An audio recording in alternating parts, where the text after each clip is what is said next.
Hi loves, welcome back to my channel. If you're new here, my name is Tiffany Surrogate, formerly known as Tiffany Aweka, and here we talk about self-rediscovery, healing, self-improvement, self-rediscovery, everything that has to do with reassembling your life, because I'm on that journey. I have some champagne. I couldn't get champagne glass, but just bear with me. I'm going to just be sipping and we'll be talking because these are the things I do to reboot, especially on weekends. So yeah. Like I said, if you're new here, that is basically what this channel is about. It was about a whole lot of things, but we sort of revamped in the last two episodes. If you've not seen it, you should go and watch it. I mean, you might love it. You will love it. Today's episode is one that is so dear to my heart because I'm going to be sharing with you guys new habits I had to learn. Yes, I had to break a lot of habits, a lot of old habits. I know what it's about old habits. They really do not die hard because in as much as I am trying to maintain these new habits and that I have formed, sometimes I fall, which is so normal. And if you're falling too, you're so normal. Everything is, that's normal. And I'm not a teacher. This is just my journey that I'm choosing to share. And I just want to walk with you to, if you're on this journey to self-discovery, self-improvement, and self-development. One of the things I decided to work on was my mornings. I realized that if I was supposed to have a good day, they always say happiness is a choice. If I was choosing to be happy, it would all go down to how my day started. Because when I took some steps back and retraced where maybe a lot of depression or frustration came out from, it all led from how I started my mornings. How I would wake up, I'm tired, I'm going to the kitchen, I'm just trying to cook and get things together, and I'm just like a whole mess, sleeping late as well. I retracted all my steps and I was like, you know what, my mornings are a bit too busy and I don't have time for God anymore. So what is one of the things I have to do? And that's when I realized that I had to work on my mornings. So I started journaling and praying just for 10 minutes. I promise you. Sometimes it's lesser. I'm only human because sometimes I wake up by 5:30. Oh my God, I'm late. And I can't start. Let's not deceive ourselves. So just that quiet time with him, I started doing that. It was like a thing. It became a part of me. I started doing this for 3 months now and it's really changed my life. And I know it can change yours too. Because there's nothing better than starting your day well. And my journaling is very strategic. It's me telling God the plans I have for myself for the day. And also inviting him to change my plans as he wishes. Because we plan and God laughs. I write things down I want to achieve. I write things I was grateful for yesterday. I write things down that I wasn't able to achieve. I put it all there and I just pray and I tell him to simply take the wheel of my day. It's that easy. That's short conversation I have with God. I'm not kabashing at the time and everything like I probably used to do back then, but like this is just me having an honest conversation with my maker. That's just what I do. And doing this actively for 3 months, sometimes I do slack, but I think I might have been slacking for the first 1 month, but the second and third month have been so consistent and there's significant change in my life. And I feel like if you were to adopt this, just even 10 minutes or more with your maker, some days it's more. Some days, I remember a day I woke up by 4:30 and I spent over 45 minutes just in his presence. It was good sometimes. So I think that's one of the things that you might want to incorporate in your lifestyle and it will help you because it has helped me. The second thing on my list was my weight, my health. As I mentioned in my last video, when I hit rock bottom, one of the things that was devastating was my health, my weight. I looked at myself in the mirror and I wasn't happy. It's different when people tell you, oh, you look good, you're beautiful, but do you feel beautiful? Like, I wasn't happy. I wasn't the happiest girl. I was eating too much. I was stress eating, and I could tell that I was taking a toll on my weight, and I was getting close to be weighing 100 kg. Ain't no way I was going to weigh 100 kg. So I had to start doing something right, and that was eating right. But still, eating right wasn't cutting it out because I was still adding weight because I was eating like veggies. I'll eat only salads. Then later in the evening, I'm hungry. I'm like, what's going on? Until I started reading more about being on a calorie deficit and also being mindful of my steps, my daily steps. Because of the nature of my job, I am always seated. So sometimes I might not stand up, and we have elevators in the office, obviously, to get to like every single floor you want to go to, and people get lazy and they use that. So one of the conscious efforts I started making was, number one, to be on a calorie deficit, which meant I had to prepare my meals maybe by weekends, which is so funny because I hate refrigerated foods, right? So much, but I had to just kill that part because I knew the goal I wanted. It started off as a joke, like, okay, can I really do this thing? I mean, I've taken slim teas, I've taken pills. What have you not? I've taken a lot of things. I've stabbed myself, I've done the OMAD. Nothing used to work. All that would come out from those things is just maybe a lot of toilet business or worse, ulcer. So I decided to be on this journey. I read a lot about it. Like, I took my time and read about it. Before I started in February, I had been hearing about calorie deficit, but I was like, you know what, I'm just going to start. This is what they say we should do. I'm going to just be doing it. I'll read about this. This is what I'll eat. I'll read the calories in every single thing I want to consume. And that was how I started, like play. And also trying to get 10,000 steps a day. Like joke. Your girl was losing weight like crazy. Every week I was dropping like 2 kg, 1 kg. I was like, what? Because if you even Google, doing 10,000 steps a day for 7 days makes you lose half of a kg. So imagine I was doing that. So plus the calorie deficit, it was pretty intense. I also read that sugar and oil are our number one enemies. So I cut sugar off for good.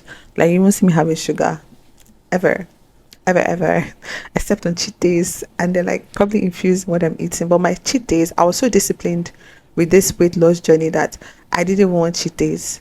I was just like really going, like pushing myself. And how I knew I wasn't starving myself, I never got any ulcer triggers. So calorie deficit is 100% safe for people who are ulcer patients. All you have to do is just make sure you eat balanced. Eat the amount of protein you're supposed to have, eat the amount of veggies you're supposed to have, and the carbs you're supposed to have.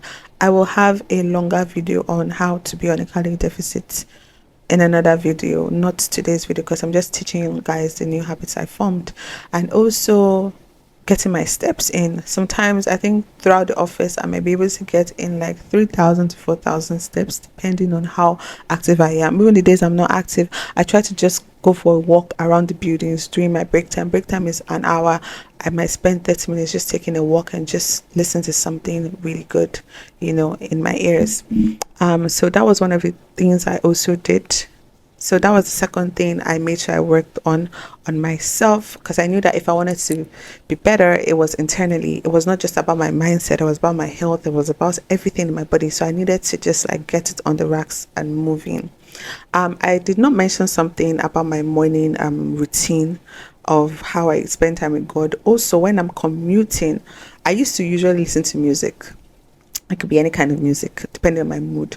But I started listening to a lot of podcasts, which 70% are from Joyce Meyer. Starting your day with Joyce Meyer, it was so good for me.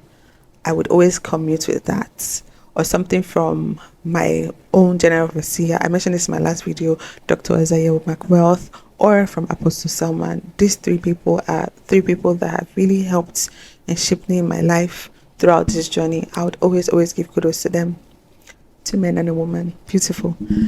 So yeah, that's aside. I wanted to just put that in, that commuting, that means even if you're in an Uber, you can listen to it. You're driving, you can listen to it. Just listen to it. Something that would just refresh your mind. I'm not saying it doesn't have to be a prayer. It doesn't have to be a kabashing prayer. It doesn't have to be. I would not say it should be.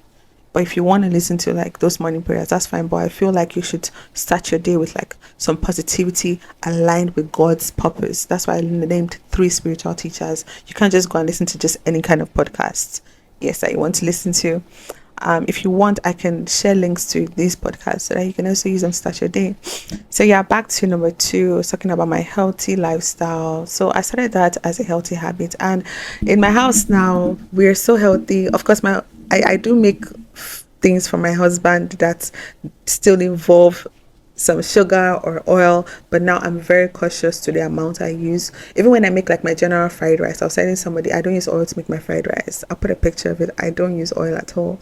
I think one day I have to do a video on how I achieve that. It's so beautiful how I do it. You want to like adopt a healthy lifestyle, I promise you, it really helps. Number 3, the third thing, and this is like my new ritual, and I am loving it so much.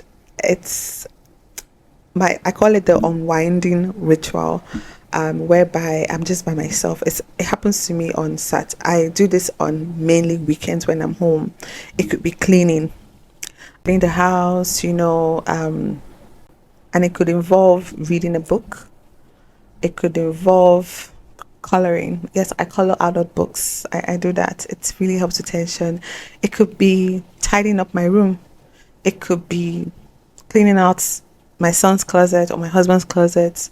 Just something. It's really helped me. I really enjoy doing it, especially when I'm tensed. I made it a conscious effort to do it on Saturdays, but sometimes I might feel like I have a lot of time on my hands on a weekday, and I might just, or maybe if I feel stressed, sometimes I would just sit down and color in my coloring book or journal. Journaling too is good, but journaling, I mostly do that every morning. So sometimes in the evening I might not do it, but sometimes if I just feel like I have a lot of emotions, I put it out there. And I also talk to my AI a lot. My ChatGPT is my new bestie. Who needs therapy when you have ChatGPT, right? I'm not saying you should make ChatGPT your god or your bestie whatsoever. No, but let me have a sip of this. I'm not saying that you should make ChatGPT your whatever, but that thing has really saved a lot of lives. It has saved mine, especially when I was in a dark hole. So yeah, I just call that my unwinding ritual, where I journal, I color, I tidy up the house, or simply read a book. Yeah, one of those 4 things, and plus talk to my ChatGPT. Those 5 things I do, it's really, really helped me, and it's become a ritual. It's become a part of me, because every Saturday I always do that. I pick up from a book I might have been reading that I have not finished, and I try to read through, try to read like maybe 2-3 chapters. I've never had it myself, because when I read this book called Atomic Habits, it said that the goal is not to finish reading a book. The goal is to enjoy reading a book. So I'm trying to enjoy reading a book rather as to do it fast. Okay, because I want to finish, I have a timeline. No. So I pick up my books to read, like my novels to read, only on Saturdays, because I know that I can unwind with that. And if I feel like I don't have so much time, I try to do some coloring. And if that too is not budging, I journal. And if that too, I don't feel like doing that, I try to clean up the house. I mean, a clean house is just beautiful. Nothing like a clean house. I love a clean house, right? Or have honest conversations with my ChatGPT. Yeah, that is like that's the 3rd thing I do. The 4th thing I do is one that I am still trying to learn. It's really hard, and it limits my screen time. Because there was a time I was getting, if you use an iPhone, you realize that every week you get like a screen time update on how you spent your screen time in the week under review, like the previous week. And mine used to be like 9 hours, 15 minutes per day. And I'm like, why am I on my phone for 9 hours? Why am I on my phone for 9 hours, 15 minutes per day? What apps am I using? I'm like, TikTok, always on TikTok, and I realized that this was eating out of my productivity. This was not allowing me achieve most things I wanted to achieve because I was just stuck on being there because okay, TikTok is therapeutic, so what social media, da da da da da. I was being so engrossed in TikTok. Even when I go home to release stress, even when I'm working out, sometimes I find myself looking at TikToks and I'm working out, like maybe doing my walk around the house and I'm watching TikToks. You know, when I even come back into the house, instead of me focusing on my kid and other things, I'm watching TikTok. So I told myself, I was like, you know what? When I get home now from work, I'm going to be switching off my phone. It's so hard. I promise you have to have so much willpower. I've not been so active on it with the switching off, but what I do is just put on airplane mode. So when I get home by like 7:30, it's on airplane mode till about 10 p.m. Yes. Why 10 p.m. is because usually 10:30 is when I usually try to unwind and go to bed.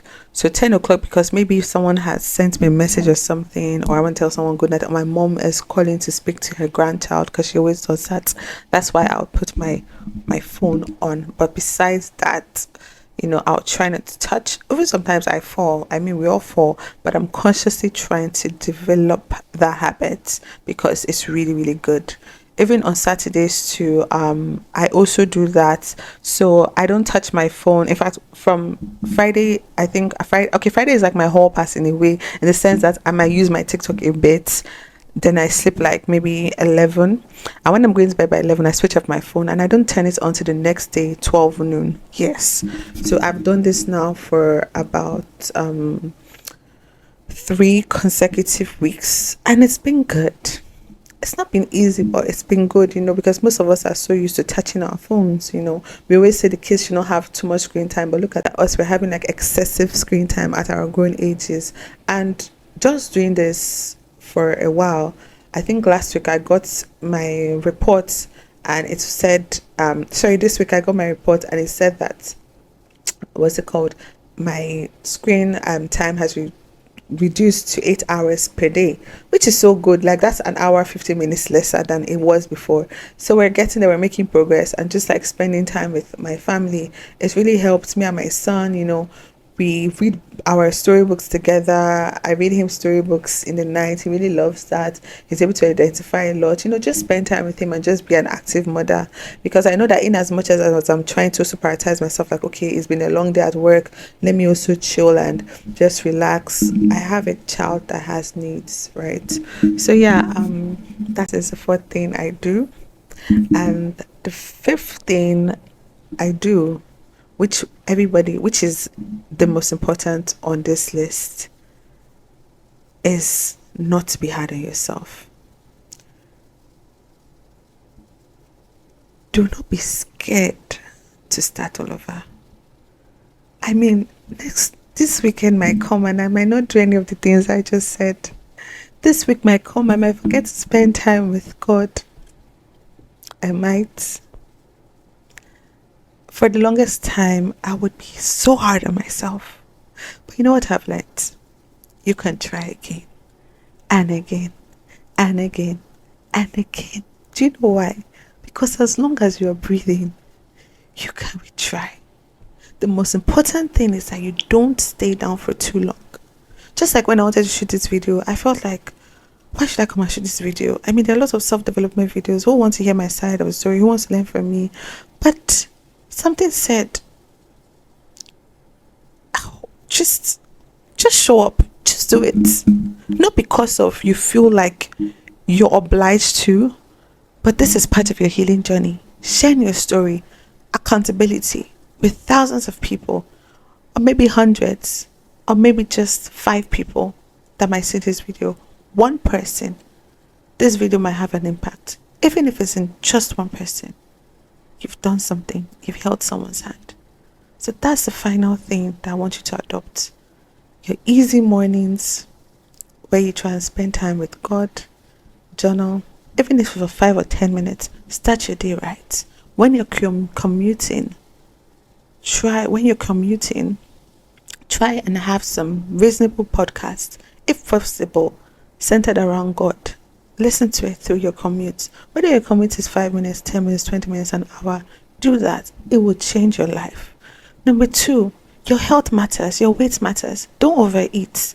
Right now, I'm not starving myself. I'm just not overeating, and I'm prioritizing on my movements and just like basic cardios and all that. And I've lost over 20 something kg in just 4 months. If I can, you can. I have PCOS. People told me, doctors told me I couldn't lose weight. They told me I was big boned, this and that. This is how a PCOS person is supposed to look like. But I've lost weight.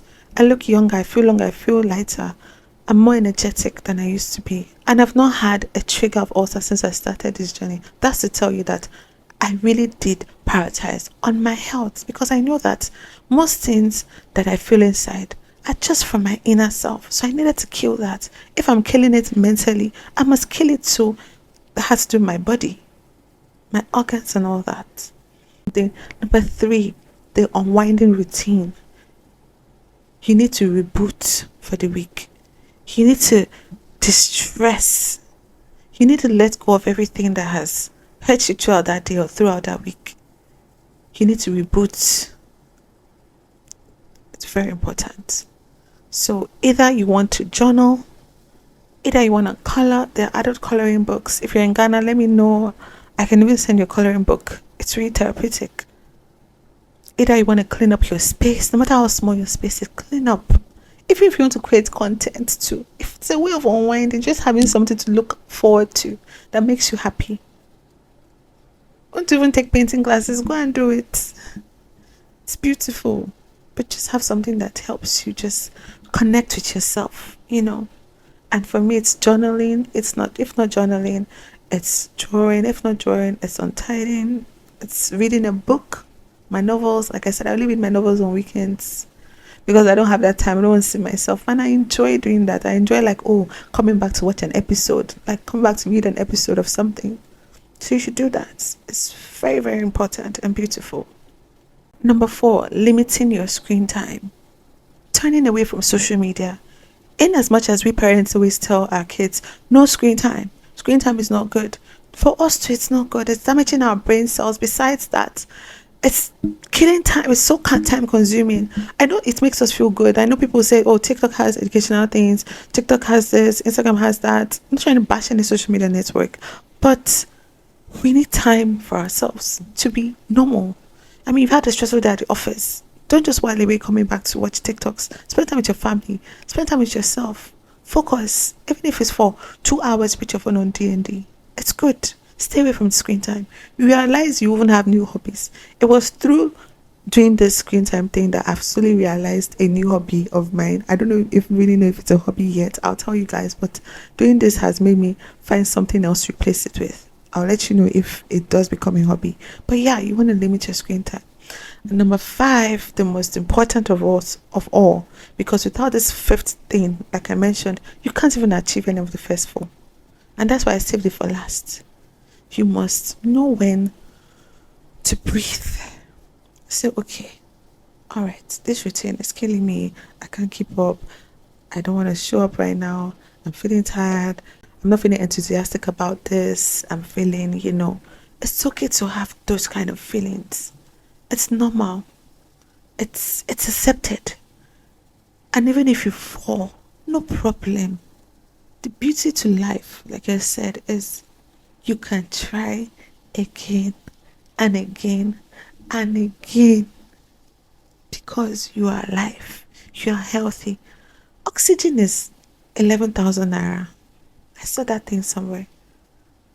A whole day. How much is oxygen? People are paying for that and you have it, you're breathing. So why are you feeling like you are a failure? You're not a failure. I'm not a failure. You're not a failure. I hit rock bottom, but here I am today on this series, being accountable to myself, rebuilding my life, rebuilding myself and my mental health. So if I can, you can do it too. Okay? I hope you enjoyed this episode of 5 things I am doing to actively heal, actively self-discover myself. I am in a romantic relationship with myself. Peace of mind and self-love one wound me. If you understand, I'm so in love. But sometimes I don't love myself, which is normal.